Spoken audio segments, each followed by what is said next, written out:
Tony.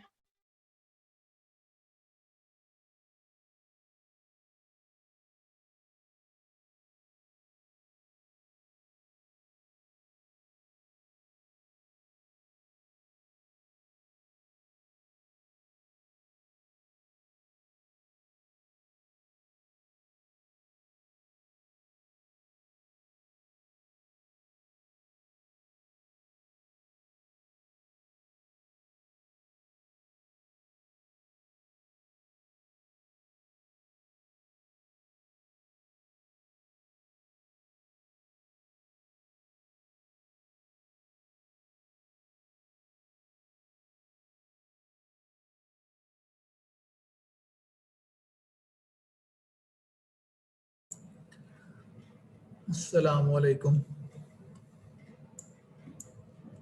वालेकुम सलाम sir. कैसे हैं आप? सब ठीक ठाक हैं? हाँ यस जी सर। सर। Yes sir. पिछले लेक्चर के बारे में कुछ बातें याद हैं आपको जो मैंने बताई थी कि पढ़ के आना हाँ है? जी sir. Yes yes sir. Sir. Sir मैंने वेरी। एसआई पूछना था कि क्या होता, एक दफ़ा इसकी एब्रिविएशन बता दें मुझे। किसकी? एसआईडी? एस जी। तो लिखी तो हुई है बेटा लेक्चर के अंदर, source to image receptor distance. Source X-ray tube, image receptor आपकी कैसेट, उसके दरमियान जितना डिस्टेंस होगा उसको हम बोलेंगे SID, source to image receptor distance. Okay sir.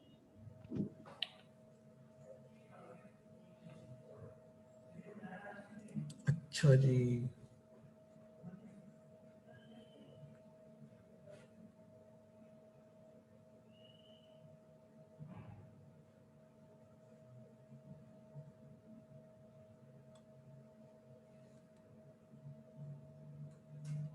Akbar Abbas, yes sir. बेटे 2 लेक्चर से आप क्लास में नहीं आ रहे और आपने इन्फॉर्म भी नहीं किया। सर जी अब्बू की डेथ हो गई थी।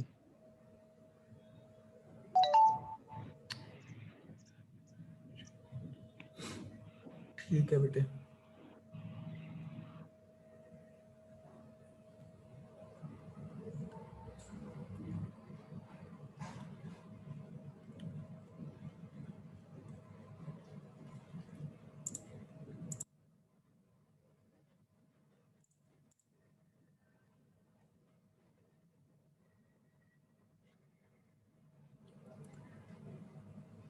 Tuba, yes sir. Induction motor का जो इनर पार्ट होता है उसको क्या बोलते हैं? रोटर। और उसकी मेकिंग क्या होती है? सर वो बेसिकली शैफ्ट होती है, ठीक है, जिसमें हमारे पास बार्स होते हैं कॉपर एंड सॉफ्ट आयरन के। Very good, very well.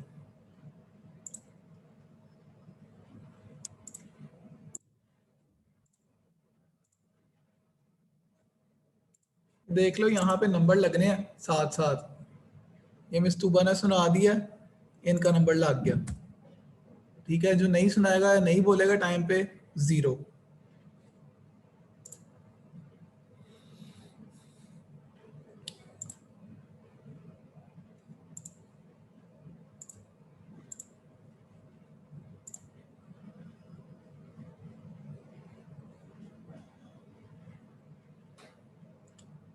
Moiz,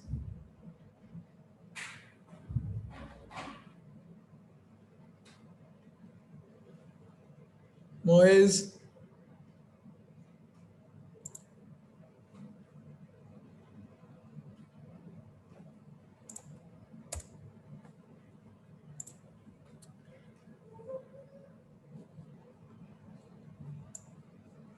Zeeshan Ali.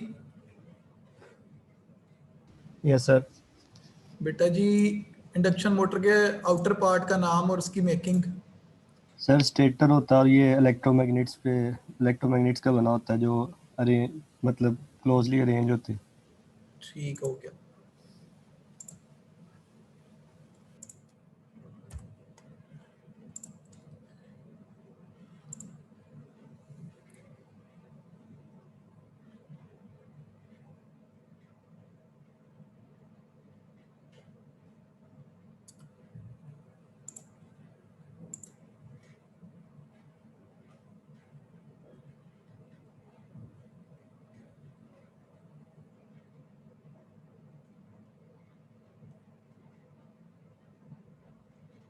Jarba. अस्सलाम वालेकुम सर। वालेकुम सलाम। बाजी, टारगेट एनोड जो है उसको एंगल क्यों देते हैं हम लोग? सर एक तो पहले हमें कि अगर टारगेट एंगल इसलिए भी देते हैं कि हमारी जो रेज होती हैं उनकी इमिट वो ज़्यादा ना करें कि एक फोकस पॉइंट पे उसका फोकस पॉइंट हम कम कर देते हैं और बाकी एरिया के हीट अप वो ज़्यादा हो, पर उसका एरिया जो फोकल पॉइंट का होगा वो कम हो जाए और हमारे पास एक प्रीसाइज की अच्छी एक इमेज है जो एक्सरे होगा। अगर हम उसका एंगल कम कर देंगे और एक ही फोकस पॉइंट पे कम रेज पड़ेंगी और एक फोकस पॉइंट पे पड़ेंगी तो हमारे पास जो इमेज होगी वो भी अच्छी आएगी।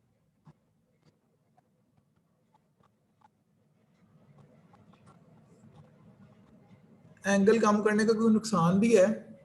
सर उसकी वजह से हील इफेक्ट होता है। अगर वो कैथोड की तरफ हम देखेंगे ना तो इंटेंसिटी जो होती है वो ज़्यादा होती है, ठीक है। अगर एनोड की तरफ हम देखेंगे ना तो उसकी इंटेंसिटी रेज की वो कम हो जाती है, जिसकी वजह से हमारे पास इमेज सही नहीं आती है। और क्योंकि उसने जो रेज होती है ना उन्होंने एनोड से पास करके आना होता है, कैथोड में इस तरह नहीं होता है, वो सिर्फ रिफ्लेक्ट कर रही होती है और वो हाई इंटेंसिटी से पास आउट कर जाती है। पर एनोड वाले केस में उसने एनोड के अंदर से पास आउट होके फिर आगे जाना होता है, तो हील ठीक इफेक्ट हो होता गया। है इसकी वजह से।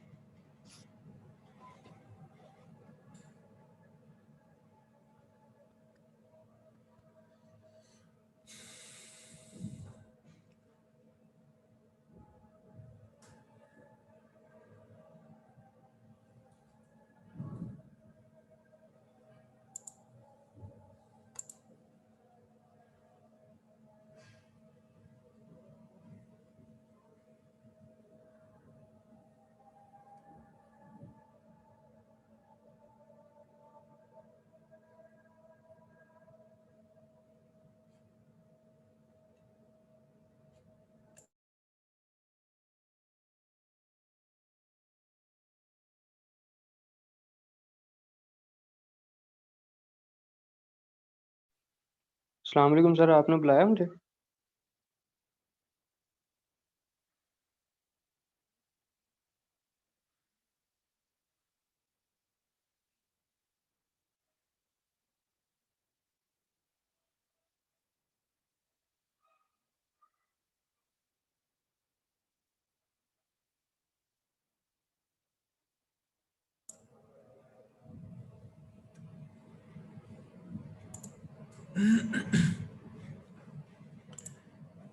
अहमद खोखर,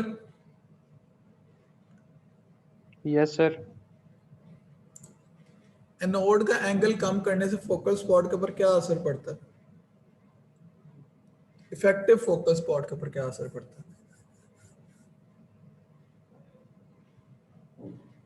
सर मैंने ना एक्चुअली में पढ़ा नहीं है और लास्ट लेक्चर भी वो गया हुआ था कहीं तो मिस कर दिया। चुप कर जा।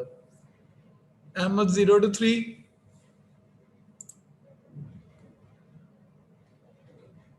Yes sir. काका जी बताएं मुझे, एनोड एंगल कम करने से आपका इफेक्टिव फोकस स्पॉट पे क्या असर पड़ता है? सर वो मैंने लास्ट लेक्चर नहीं लिया था, बट मैंने पढ़ा था, शाबाश। मेरे ख्याल में कम होता है सर। क्या कम होता है? मुझे सर एंगल कम हो जाता है, बट मैंने सही से पढ़ा नहीं था क्योंकि ना मैंने लेक्चर नहीं लिया था, लाइट नहीं थी घर में सुबह से और फोन भी चार्ज नहीं था, तो फोन डेड हो गया था और मैंने लेक्चर नहीं लिया था। मर्जी है भाई, क्या कह सकता हूँ आपको। इफेक्टिव फोकल पॉइंट मेरे ख्याल में सर कम हो जाता है, बट मैंने सही से पढ़ा नहीं था, बस एक दफा ऐसे ना गुजार लिया था लेक्चर, मतलब खुद पढ़ा था तो सही से नहीं पढ़ा था। ठीक, ठीक है। मुबीन,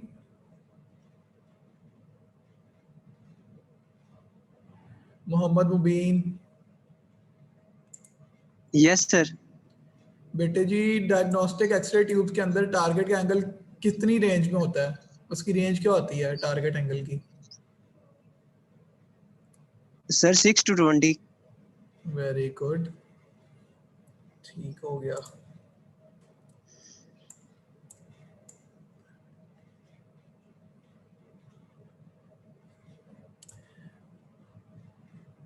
मरियम आरिफ, यस सर। मुझे बताएं लाइन फोकस प्रिंसिपल क्या होता है? ये वो प्रिंसिपल है जिसमें यानी हमारे पास सबसे पहले एनोड जो होता था वो स्ट्रेट होता था। तो कुछ साइंटिस्ट ने इस पे काम किया और इसका एंगल डिक्रीज कर दिया ताकि हमारे पास हीट डिसिपेशन के एरिया ज़्यादा हो जाए और फोकस स्पॉट एरिया कम हो हीट और स्ट्राइकिंग एरिया कम हो जाए ताकि हीट डिसिपेशन के लिए एरिया ज़्यादा हो जाए ना। और सर आप दोबारा पूछिए। लाइन फोकस प्रिंसिपल बाजी बताना सही बता रही हैं, बोलें कॉन्फिडेंस के साथ। साइंटिस्ट ने ना नोट के ऊपर एंगल कम कर दिया था, टारगेट जो होता है जहाँ पे स्ट्राइक करती है एक्सरेज, ताकि हीट डिसिपेशन का एरिया ज़्यादा हो जाए, एनोड ज़्यादा गर्म ना हो, और इसकी वजह से एक्सरे बीम हमारे पास कंफाइंड हो जाती है। वो कन्फाइंड जो एरिया होता है उस एरिया का नाम क्या होता है? Focus point. एक और इस कन्फाइंड एरिया का स्पेशल नाम है। कंफाइंड एरिया का हाँ, फोकल स्पॉट का स्पेशल नाम टारगेट होगा। इफेक्टिव फोकल स्पॉट बच्चे, ठीक है। Yes sir.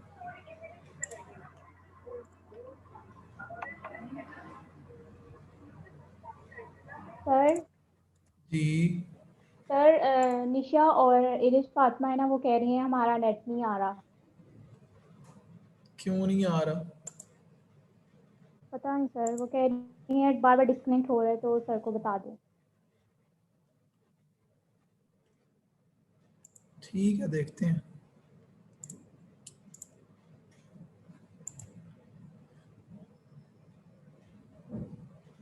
सर मेरा भी बार बार रिकनेक्ट हो रहा है और आवाज भी आपकी कट कट के आ रही है मुझे। ठीक है, मेरी वॉइस नहीं कनेक्ट हो रही थी, अब जाके कहीं हुई है, फिर बार बार डिस्कनेक्ट हो रही है। मुझे ये वॉइस जो है ना अपनी सही कर लो, मैं पहले बता रहा हूँ। फिर बार बार खुद डिस्कनेक्ट हो जाती है, रीलोड हो जाती है।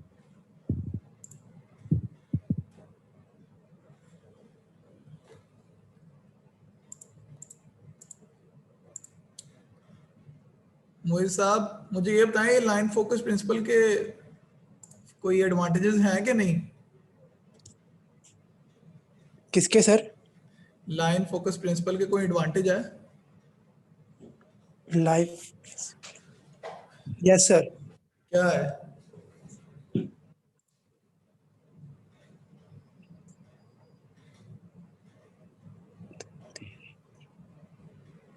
ये नहीं पता। वेरी गुड सर एक मिनट सर, मैं बताता हूँ। स्पेक्ट्रल रेजोल्यूशन मेरे ख्याल में सर ज्यादा होती है, इजाफा करती है सर ये। कौन सी रेजोल्यूशन दोबारा बताइए जरा मुझे। स्पेक्ट्रल, मैं पकड़ के कितना सर तोड़ दूंगा तेरा मैं। स्पेशियल रेजोल्यूशन होती है, स्पेशियल रेजोल्यूशन। और एक और भी फायदा है, वो भी बताओ।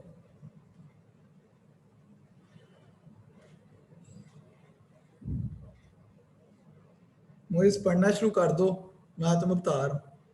समझ आ रही है मेरी बात?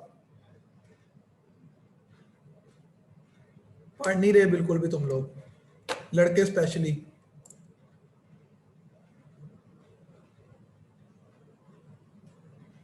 लड़कों को समझ आ रही है कि नहीं? Yes sir. इंसान बन जाओ सारे के सारे।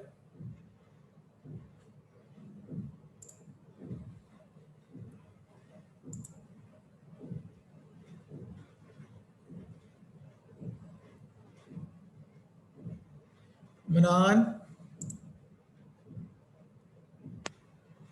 Yes sir. ये हील इफेक्ट क्या भला होती है? सर कुछ भी नहीं पढ़ा सर, काफी दिन से तबीयत खराब। चलो की हो गया हम तानो। सर उस दिन भी बुखार था, 4-5 दिन हो गए सर, नहीं उतर रहा। काका जी को दवाई लवो, कोई डॉक्टर को चेक कराओ, कोरोना का टेस्ट ना कराना, बाकी जो मर्जी कराओ, क्योंकि आगे एग्जाम्स आ रहे हैं। ठीक है, वो तो ताड़ी यूनिवर्सिटी भी खोल रही है। वो तो सर सुना शायद फरवरी में खुलेगी। वही तो, इसलिए भाई जरा खुद को ठीक ठूक कर लो। ये मैंने कभी आमिना बाजी से सवाल नहीं पूछा जहां तक मेरा ख्याल है ना? Amina Bashir, yes sir. बाजी कैरेक्टरिस्टिक एक्सरे कौन सी होती है?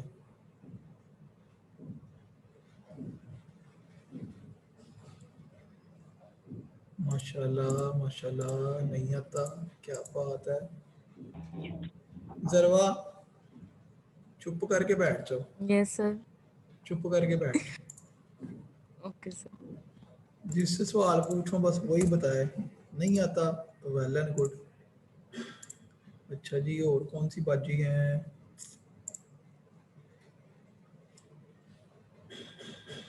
तो मारिया मुनीर। Yes sir. बताएं मुझे कैरेक्टरिस्टिक एक्सरेज क्या होती हैं? सर फोटो इलेक्ट्रिक इंटरेक्शन से जो एक्सेस प्रोड्यूस होती है ना, उसको हम कैरेक्टरिस्टिक एक्सरे कहते हैं। के अंदर होता क्या है, मैं ये पूछ रहा हूँ कि कैरेक्टरिस्टिक एक्सरे होती क्या है? सर ये के शेल के आयनाइजेशन से प्रोड्यूस होती हैं। और फोटो इलेक्ट्रिक इंटरेक्शन बोल तो दिया है, होता क्या है ये बताओ। सर क्या बताना है? फोटो इलेक्ट्रिक इंटरेक्शन बोला है ना कि उसके थ्रू प्रोड्यूस होती है, वो होता क्या फोटो इलेक्ट्रिक इंटरेक्शन? जी क्या होता है? सर इलेक्ट्रॉन बीम जो इंटरेक्ट करते हैं ना नोड के साथ, इलेक्ट्रॉन बीम जो होती हैं वो जब इंटरेक्ट करती हैं नोड एटम्स के साथ, तो वो उसके थ्रू होती हैं फोटो इलेक्ट्रिक इंटरेक्शन के थ्रू। तो उसको बाजी उसमें क्या होता है, उसके अंदर क्या होता है? ये पीछे से किससे पूछी जा रही हो? सर कोई भी नहीं है। जी जी बिल्कुल कोई भी नहीं है, सही कह रही है।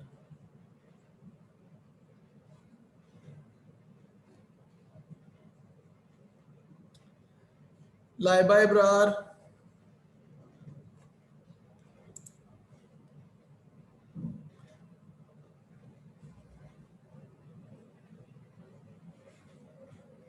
लाइबा इब्रार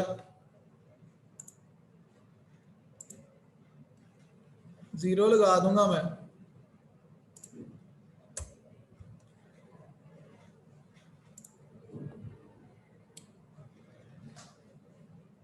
नूर नवाज। जी सर। बताएं कैरेक्टरिस्टिक एक्सरे क्या होती है, किस तरह होती है? सर जब एक इलेक्ट्रॉन आता है और तो वो दूसरे क्या कहते हैं इलेक्ट्रॉन के रिमूव कर देता है, तो सर उसको इलेक्ट्रॉन वो क्या कहते हैं कैरेक्टरिस्टिक इलेक्ट्रॉन कहते हैं। वजी इलेक्ट्रॉन किधर से आता है, किधर जाता है, किसको रिमूव सर करता है? अनोड बताएं। सर मतलब कि दूसरा इलेक्ट्रॉन जो फिल कर रहा होता है ना सर, लोअर शेल वाला इलेक्ट्रॉन रिमूव होता है जब दूसरा वाला एक्सरे के मतलब कि वो सर 1 मिनट। 1 मिनट हो गया और बताएं। सर दूसरा इलेक्ट्रॉन उसकी स्पेस फिल कर रहा होता है लोअर शेल की।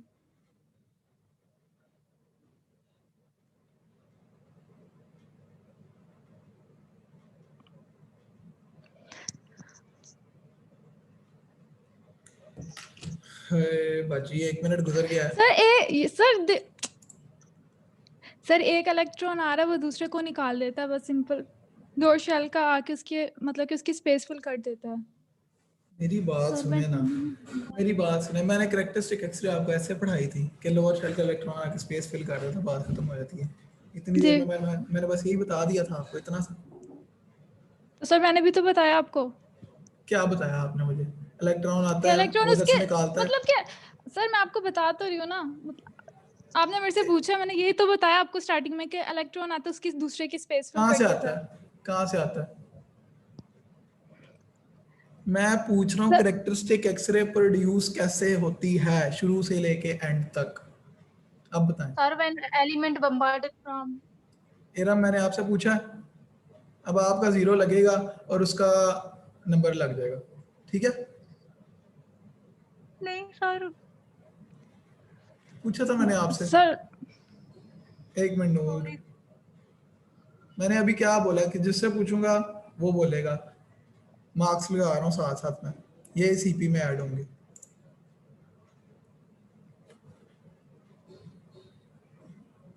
जी नूर बताएं। सर लोअर शेल वाला जब इलेक्ट्रॉन आता है तो उसकी एनर्जी रिलीज होती है, ठीक है, फिर लोअर शेल वाला उसकी वैकेंसी को फिल करता है। बाजी लोअर शेल वाला इलेक्ट्रॉन भी बैकग्राउंड कहाँ से, इलेक्ट्रॉन क्या इंटरेक्शन और तो मैंने मुझे आपका बताएं। लास्ट लेक्चर नहीं पढ़ा था, मुझे जो समझ आया मैं आपको वो बता रही हूँ। शाबाश, ये देखा अब आ गए ना लाइन पे। तो सर मैं आपको बता तो रही हूँ ना कि ऐसा ऐसा जो मुझे समझ आया मैं आपको वही बता रही हूँ। कैसा कैसा? सर मैंने सिर्फ इतना, मुझे जितना समझ आया था वो ये था कि लोअर शेल क्या वो क्या कहते हैं स्पेस को फिल कर रहा होता है। जो आप बता और रही हैं ना, जो आप बता रही जी हैं सर। वो हाफ चीज है, एंडिंग है, स्टार्टिंग तो बता ही नहीं रही। सर अब स्टार्टिंग वाला नहीं मुझे पता, आप कुछ और पूछ ले इसकी जगह। चलो सबसे एक एक ही क्वेश्चन हो रहा है। नहीं सर आप अब दूसरा पूछ लेना, मैंने अब आपको उसी स्टार्टिंग वाला समझना है, मैंने आपको एंड वाला बता दिया। वो अब नेक्स्ट लेक्चर में देखेंगे। अच्छा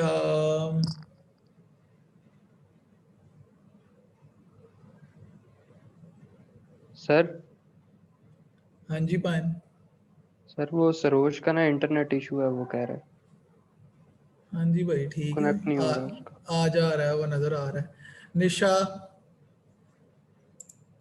सर आपके वॉइस आ रही है, मुझे स्क्रीन शो हो ही नहीं रही, लोडिंग। स्क्रीन मैंने शो ही नहीं की हुई। ओके ओके, मैं समझा सर मेरा फिर नेट फिर इशू कर रहा है।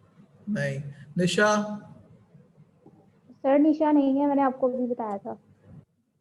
बेटे मुझे नजर जब आ रही है तो वो कैसे नहीं है, जब यहाँ लेक्चर में शो हो रही है, उसका माइक है, वीडियो है, दोनों है।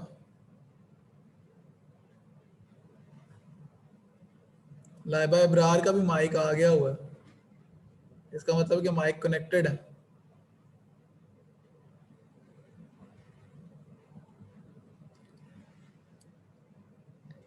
सर मैं लीव कर दूं क्योंकि मुझे आपकी बिल्कुल भी आवाज ठीक से नहीं आ रही, कट कट के आ रही है। लेक्चर में तो रहे ना जितनी भी आ रही है।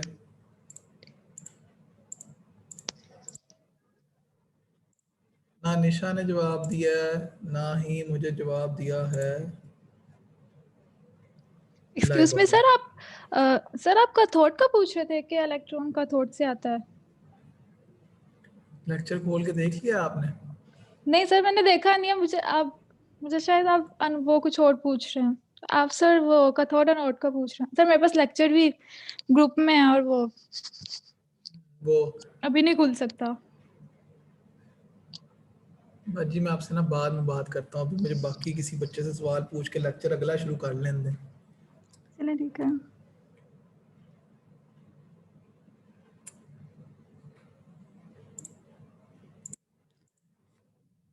माजेब। Yes sir. जी ये बताया मुझे जरा कैरेक्टरिस्टिक एक्सरे सही तरह बताना कि क्या होती है, किस तरह होती है। लेक्चर ही नहीं पढ़ा, लेक्चर ही नहीं पढ़ा। मैं बताती हूँ आपको, ये आयनाइजेशन से प्रोड्यूस होती है। कौन सी आयनाइजेशन बाजी? सर केशल की। प्रोसेस बताओ ना पूरा कि किस तरह प्रोड्यूस होती है। ऐसे केशल की आयनाइजेशन, कैसे केशल की आयनाइजेशन?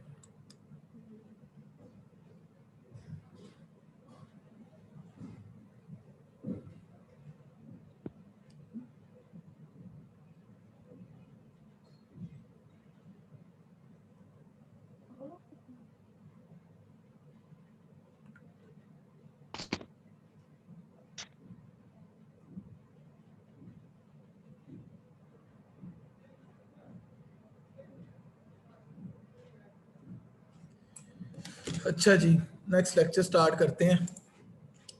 आज वाले में तो आप लोगों ने काफ़ी सारे तीर मार लिए थे, नेक्स्ट वाला स्टार्ट करते हैं। बाद में मुझे कोई ना रोए कि सर जी हमारी सीपी को ये हो गया, हमारी सीपी को वो हो गया। ठीक है, ये रिकॉर्ड मौजूद है सबके पास, रिकॉर्डिंग भी हो रही है, सामने नंबर लग रहे हैं।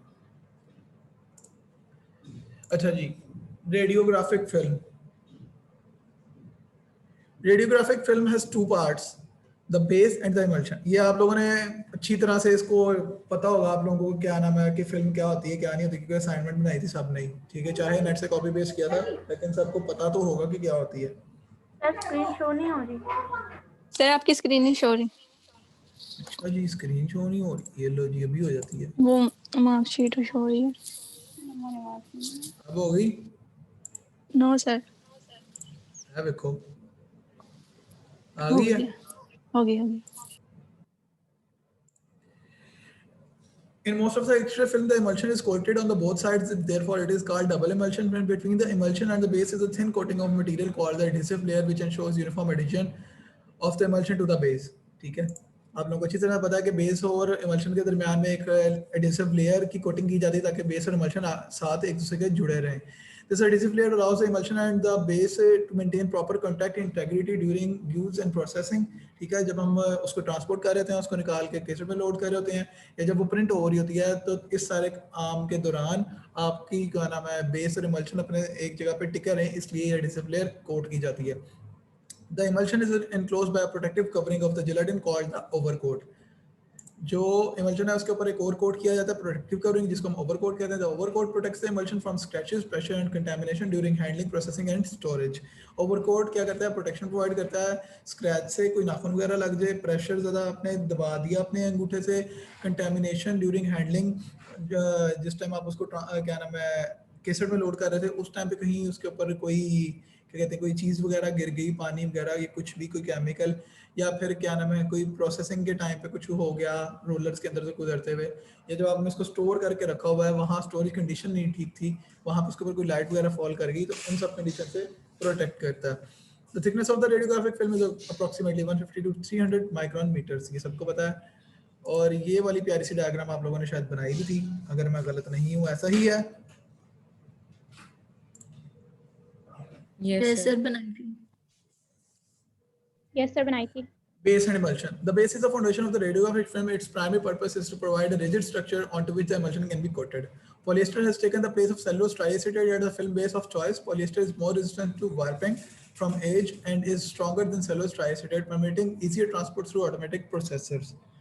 ये सारी बातें आप लोगों ने खुद लिखी थी, वही वाली बातें हैं कि बदली हुई हैं, ये बताओ। सर सारी वही है। वही वाली है सर। यार वैसे ऐसा होना तो नहीं चाहिए था, वही वाली क्यों है? थोड़ी चेंज होती तो थोड़ा मजा आता। खैर कोई बात नहीं, वही वाली सही है। The emulsion is the heart of the radiographic film. It is a material with which the X-rays of light photons from the radiographic intensifying screen interact. The emulsion consists of a homogeneous mixture of gelatin and silver halide crystals.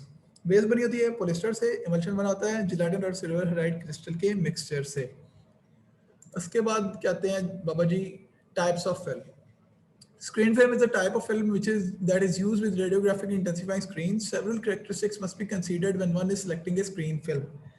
जब भी आप क्या नाम है intensifying screen के साथ use करने के लिए अपनी एक्सरे फिल्म खरीद रहे होते हो, तो आपको क्या क्या करेक्टरिस्टिक्स माइंड में रखनी चाहिए? Contrast, speed, spectral matching, anti crossover और anti halation dyes and requirement for safe light. ठीक है कि वो कंट्रास्ट कैसे प्रोड्यूस करेगी, उसकी स्पीड क्या होगी। स्पीड मींस कि वो कितनी जल्दी इमेज उसके ऊपर प्रोड्यूस होता है, कितनी कम एक्सरे डोज से या कितनी कम लाइट से। ठीक है, स्पेक्ट्रल मैचिंग के उसकी सेंसिटिविटी हो उस लाइट के साथ जो आपकी इंटेंसिफाइंग स्क्रीन से निकल रही है। एंटी क्रॉसओवर के बेस को क्रॉस करके दूसरी साइड के इमल्शन के ऊपर जाके फॉल ना करें आपकी एक्सरेज, ठीक है, या लाइट। और requirement of safe light, safe light means कि जिस डार्क रूम के अंदर आपने फिल्म को हैंडल करना है वहां पे लाइट ऐसी होनी चाहिए जो कि आपकी एक्सरे फिल्म को एक्सपोज ना करे। बाजियों भाइयों मेरी सुनो गल, 5 मिनट है, जिससे नमाज पढ़नी पढ़ ले, मैं भी 5 मिनट नमाज पढ़ता हूँ, फिर हम इससे आगे पढ़ते हैं। ठीक है, ओके सर।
जी बच्चों, हाँ जी सर। आ गए हैं सारे के सारे वापसी, 2-3 बच्चे नहीं है बीच में।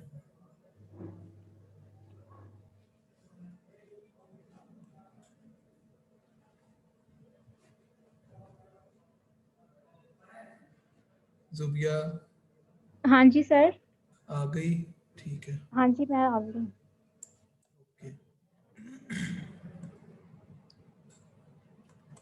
अच्छा, contrast. Most of the manufacturers offer screen film with multiple contrast levels. The difference depends on the size and distribution of silver light crystals. Different films का contrast किस चीज पे बेस कर रहा होता है, ठीक है? A high contrast emulsion contains smaller silver halide grains. जिस emulsion के अंदर silver halide के small crystals use किए गए होते हैं, उसका contrast होता है high. Low contrast films on the other hand contains larger grains that have a wider range of sizes, ठीक है? जो आपके स्मॉलर सिल्वर हाइड के क्रिस्टल्स होते हैं उनका साइज छोटा और एक स्पेसिफिक शेप का होता है, ठीक है? और जो आपकी लो कंट्रास्ट फिल्म होती है जिसके अंदर इतना अच्छा कंट्रास्ट नहीं नजर आता, कंट्रास्ट डिफरेंस नहीं होता ज़्यादा, ठीक है? कंट्रास्ट डिफरेंस से क्या मुराद है कि ग्रे शेड और ब्लैक शेड्स, ठीक है? ग्रे के अंदर ज़्यादा सारे शेड और ब्लैक के अंदर ज़्यादा सारे शेड, ताकि आपको डिफरेंशिएट हो एक एक एनाटॉमी डिफरेंटली, ठीक है? उसको वो कंट्रास्ट बोल रहे हैं यहाँ पे। लो कंट्रास्ट का मतलब है कि आपको डिफरेंशिएट करना मुश्किल हो जाएगा कि क्या नाम है, ये किडनी पड़ी है, ये लिवर पड़ा हुआ है, ठीक है? जब आपका हाई कंट्रास्ट फिल्म होगी, ठीक है, तो उसके अंदर आपको साफ साफ वाज़ेह नजर आएगा कि यार किडनी यहाँ पड़ी है, ये लिवर पड़ा हुआ है, ठीक है?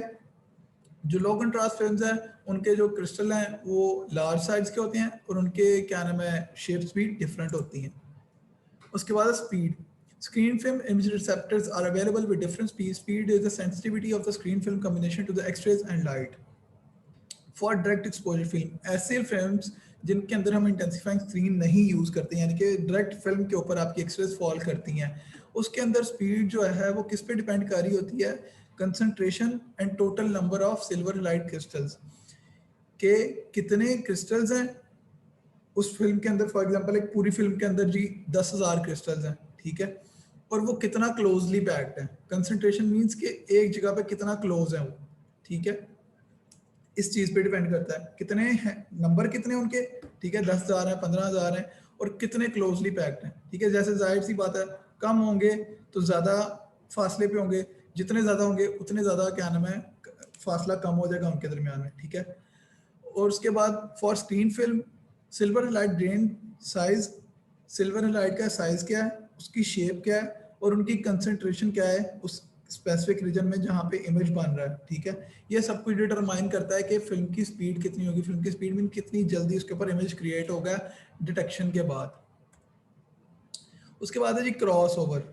Until recently, silver light crystals were usually fat and 3 dimensional. कुछ अर्सा पहले तक जो आपके सिल्वर लाइट के क्रिस्टल होते थे वो थोड़ी मोटे और 3 डायमेंशनल से होते थे, ठीक है? Most of the emulsions now contain tabular grains, ठीक है? अब जो है मोस्ट ऑफ जितने भी क्रिस्टल्स हैं वो क्यूब की फॉर्म में होते हैं, ठीक है? Which are flat silver light crystals and provide a large surface area to volume ratio. When the light is emitted by radiographic intensifying screen, it not only exposes the adjacent emulsion, ठीक है, जब आपकी intensifying screen के अंदर से light निकलती है तो वो उसके एग्जैक्ट सामने जो इमल्शन पड़ा था वो सिर्फ उसको एक्सपोज नहीं करती, बल्कि क्या होता है it can also expose the emulsion on the other side of the base, बल्कि उसकी पेनिट्रेशन पावर इतनी ज़्यादा होती है कि वो आपकी बेस के दूसरी साइड पे जो डबल इमल्शन वाली दूसरी साइड होती है उसको भी एक्सपोज कर सकती है। उससे नुकसान क्या होता है? When the light crosses over the base, it causes increased blurring of the image. आपका image जो है वो blur हो जाता है। Tabular grains emulsions reduce the crossover because the covering power is increased. Tabular grain जब use किए जाते हैं तो आपकी covering power increase कर जाती है, ठीक है? ये देखो इस इफेक्ट को वो बोल रहा है क्रॉस ओवर, ठीक है? ये देखो एक emulsion से गुजरी, बेस में से गुजर के आपके दूसरे emulsion पे चलेगी, ठीक है? उसके बाद आपने एक प्रोटेक्टिव लेयर की कोटिंग कर दी जिसको क्या हम कहते हैं क्रॉस ओवर कंट्रोल लेयर। उसका क्या फायदा हुआ कि आपका जो क्रॉस ओवर है वो खत्म हो गया और आपको एक शार्प इमेज मिल जाएगा, ठीक है? ये आपके पुराने ग्रेन्स थे, ये वाले और ये वाले 3 डायमेंशनल और फैट, ठीक है? जो आजकल यूज हो रहे हैं टेबुलर ग्रेन्स क्यूबिक फॉर्म में, वो ये यूज हो रहे हैं, ठीक है। अब ये इनकी कवरिंग पावर किस तरह बढ़ती है, ये देखो इमेज। जब ये वाला इमल्शन है तो देखो बीच में कितना डिस्टेंस है, ठीक है। जब टेबुलर ग्रेन्स यूज हो रहे हैं तो डिस्टेंस बिल्कुल कम हो गया। क्यों कम हो गया? क्योंकि देखो अगर एक लाइन ये है, क्या नाम है, एनोटेशन किधर गई, ये देखो ये एक लाइन है, ठीक है। जहां पे ये एंड हो रही है वहां से नीचे वाली आ गई है, ठीक है। तो यहां से जब रे पड़ेगी तो वो इसके अंदर से क्रॉस नहीं कर सकती, ठीक है, ऊपर ही रहेगी, नीचे नहीं जा सकती। जबकि ये यहां से जो लाइन इस तरह आएगी वो क्रॉस कर जाएगी, ठीक है। कवरिंग पावर कम है। जहां पे आपके 3D जो पुराने जो यूज होते थे आपके 3 डायमेंशनल फ्लैट ग्रेन्स, उनके अंदर कवरिंग पावर कम थी, जिसकी वजह से क्रॉस ओवर ज्यादा था, ठीक है। टेबुलर ग्रेन्स की वजह से और एंटी क्रॉस ओवर लेयर जो हमने एक लगाना शुरू किया, उनकी वजह से आपका क्रॉस ओवर कम हो गया हुआ है। समझ आ गई है इस बात की कि क्रॉस ओवर क्या होता है? Yes sir. अच्छा जी, आगे चलते हैं। Spectral matching. Spectral matching. Perhaps the most important consideration in the selection of a modern screen film is its spectral absorption characteristics. ठीक है, जो आजकल की स्क्रीन फिल्म्स हैं उनके अंदर सबसे इंपॉर्टेंट उसकी कैरेक्टरिस्टिक है कि उनकी स्पेक्ट्रल मैचिंग होनी चाहिए। स्पेक्ट्रल मैचिंग का क्या मतलब है? आपकी इंटेंसिफाइंग स्क्रीन जब उसके ऊपर एक्सरे फॉल करती है तो वो लाइट एमिट करती है, ठीक है। किस कलर में कर सकती है? वॉयलेट, ब्लू, ग्रीन, रेड, ठीक है।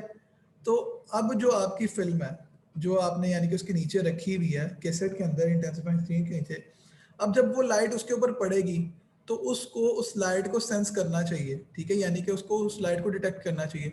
वो किस सूरत में करेगी? जब आप ऐसी फिल्म यूज करोगे जो कि वॉयलेट, ब्लू, ग्रीन और रेड लाइट को डिटेक्ट कर सकती हो, ठीक है। फॉर एग्जाम्पल कि अगर आप ऐसी फिल्म यूज करते हो जिसके मैन्युफैक्चरर ने कहा है कि भाई ये येलो लाइट को डिटेक्ट करेगी, तो क्या उसके ऊपर इमेज बन सकेगा? No sir. क्यों नहीं बनेगा?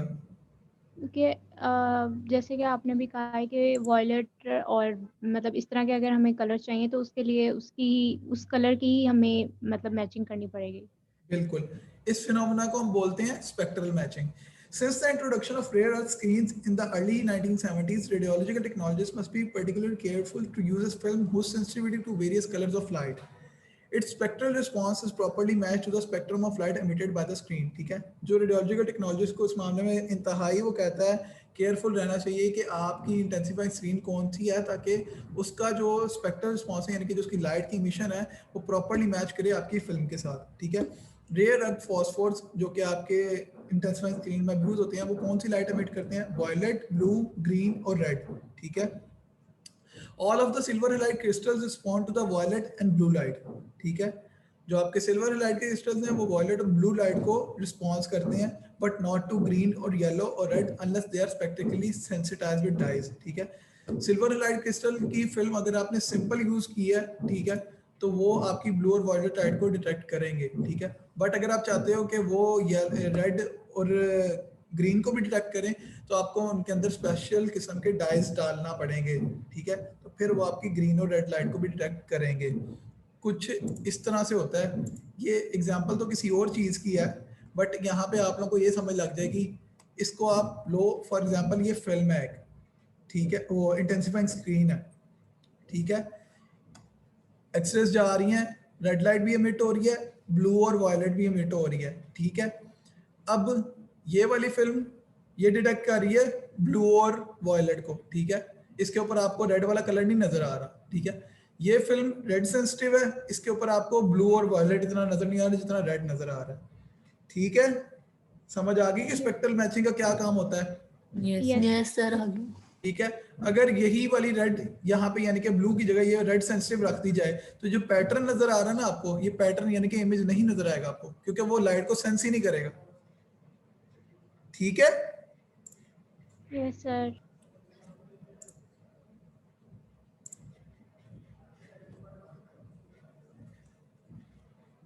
जोनिश,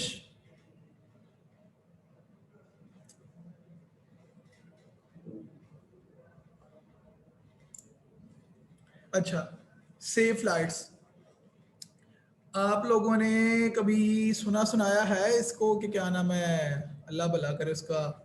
पुराने ज़माने में कैमरे के अंदर ना एक, आजकल तो हमारे कैमरे के अंदर डिजिटल इमेज स्टोर हो जाता है ना, ठीक है। पुराने ज़माने में वो कैमरों की ना रीलें होती थी जिनको हम Yes, नेगेटिव sir. फिल्म्स जी नेगेटिव सर। फिल्म्स कहते थे, ठीक है। Yes sir. कुछ इस तरह से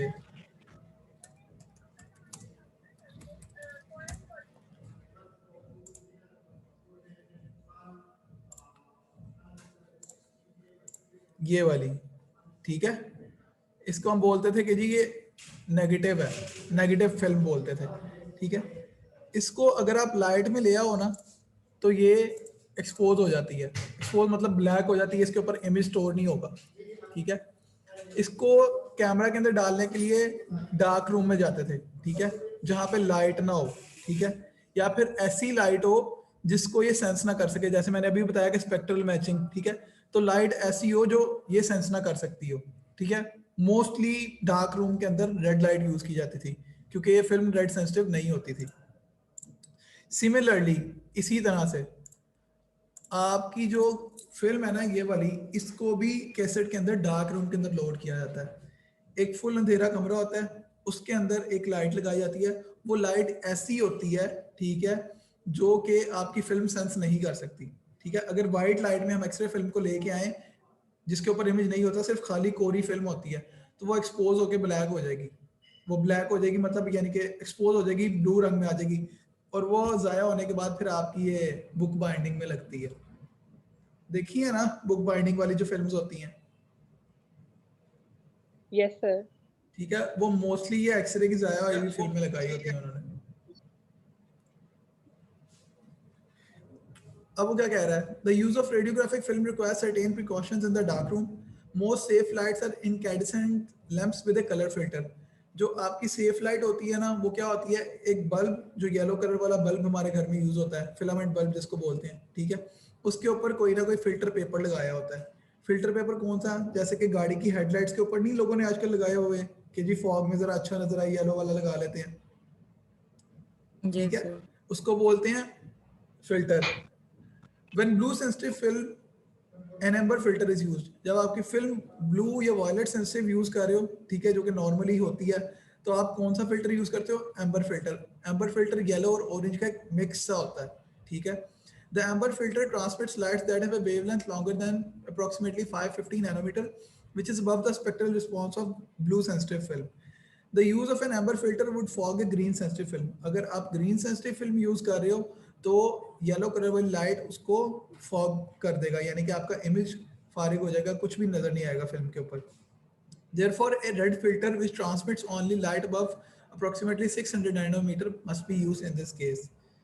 इस तरह से होता है, या तो आप येलो कलर वाला बल्ब जो घर में वो बल्ब लगाते हैं जीरो वाले, ठीक है, या तो उस तरह के बल्ब यूज कर लिए जाते हैं, या फिर इस वाइट वाले बल्ब के ऊपर इस तरह की येलो रैपिंग या रेड रैपिंग करके, ठीक है, अपनी सेफ लाइट क्रिएट की जाती है डार्क रूम के अंदर, ठीक है। Yes sir. Yes sir. Direct exposure film, ऊपर पढ़ लिया हमने स्क्रीन फिल्म, ये है direct exposure film. The use of radiographic intensifying screens with film allows reduce technique and therefore reduce patient radiation dose. However the image is more blurred than it would be after exposure without screens, ठीक है। जो आपकी screen film के साथ होता है, ठीक है, उसके अंदर इमेज थोड़ा आपको ब्लरी ब्लरी होता है, इतना शार्प नहीं होता, ठीक है, क्योंकि लाइट से आपका एक्सपोज हो रही होती है फिल्म। जिन फिल्म्स के अंदर डायरेक्ट एक्सरे एक्सपोज करी होती है वो जरा शार्प होते हैं, ठीक है। ये फर्क है आपका स्क्रीन फिल्म और डायरेक्ट एक्सपोजर फिल्म के अंदर। मैमोग्राफी की film, mammography film is a single emulsion film that is designed to be exposed with a single radiographic intensifying screen. जो आप लोगों ने बनाई थी उसके अंदर आपने दोनों साइडों पे इमल्शन लगाया था और दोनों साइडों पे इंटेंसिफाइंग स्क्रीन भी लगाई थी, ऐसा ही था? Yes sir.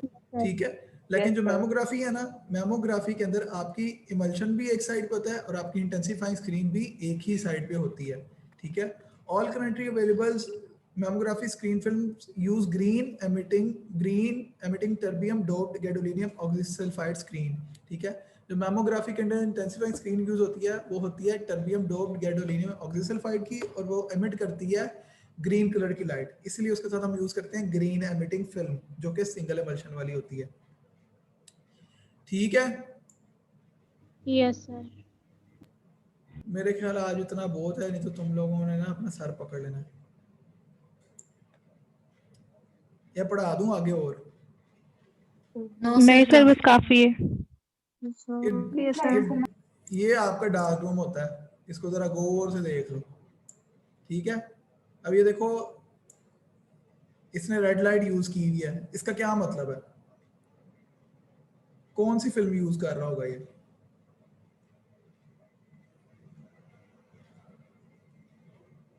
बताओ। सर जो रेड लाइट को सेंसिटिव नहीं है होगी। हाँ जी, वो कौन सी थी अभी तो बताइए।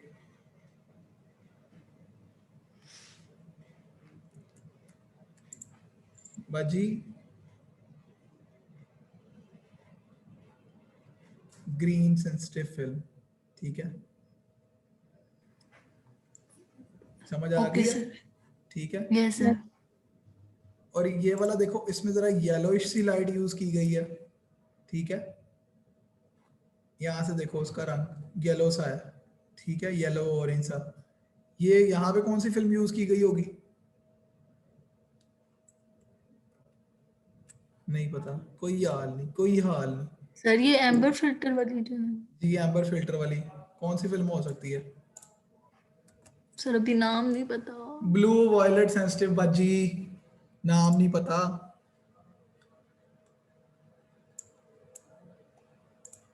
टेंडर्स लगवा दो उधर। ओए होए शिट, ओए काम ही खराब हो गई। तुम लोगों के रोले के चक्कर में मैंने तो आज लेक्चर ही नहीं स्टार्ट किया था। हाय हाय, अयो मम्मा, हो जा प्लीज, हो जा प्लीज, हो जा प्लीज प्लीज प्लीज। अच्छा जी, टेंडर्स लगवा दो भाई और बहनों। Umair Khan,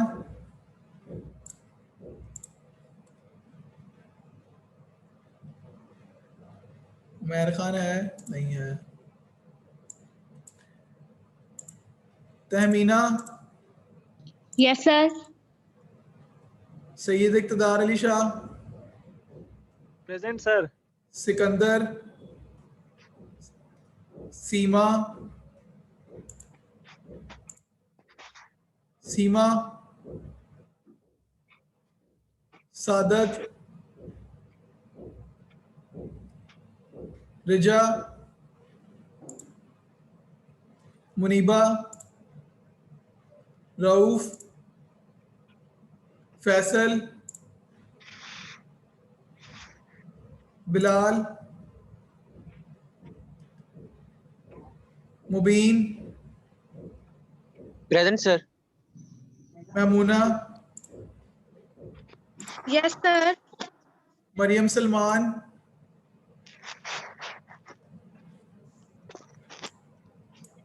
Maryam Salman?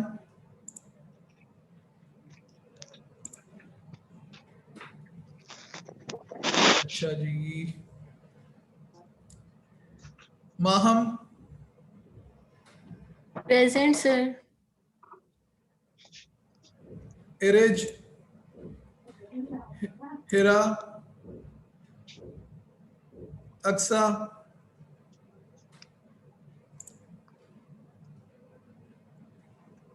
Anam Fatima? Yes sir. Amna Haseeb? Yes sir. ठीक है, किसी का कोई सवाल? सर मेरी अटेंडेंस नहीं लगी। जिनका नाम नहीं बोला उनकी अटेंडेंस लग गई है। Okay sir. जोनिश को कन्वे करें कि मुझे वो, जोनिश आया लेक्चर में? माइक चल गया? Yeah, I'm here. Zonish, is everything okay with you? No, actually. Okay, tell me in the email then. Okay. Yeah, I was thinking to email you and ask what are your counseling hours?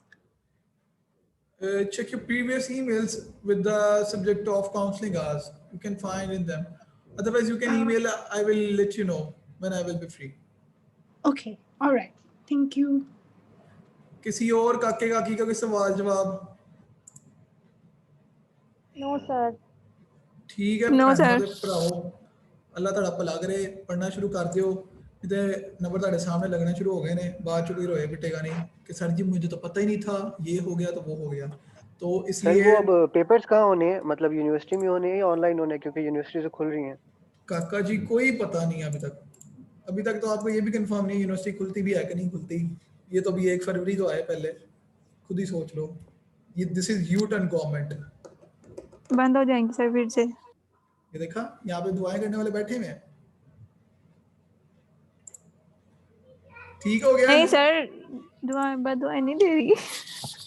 Okay बच्चों, फिर अल्लाह हाफिज। अल्लाह okay sir.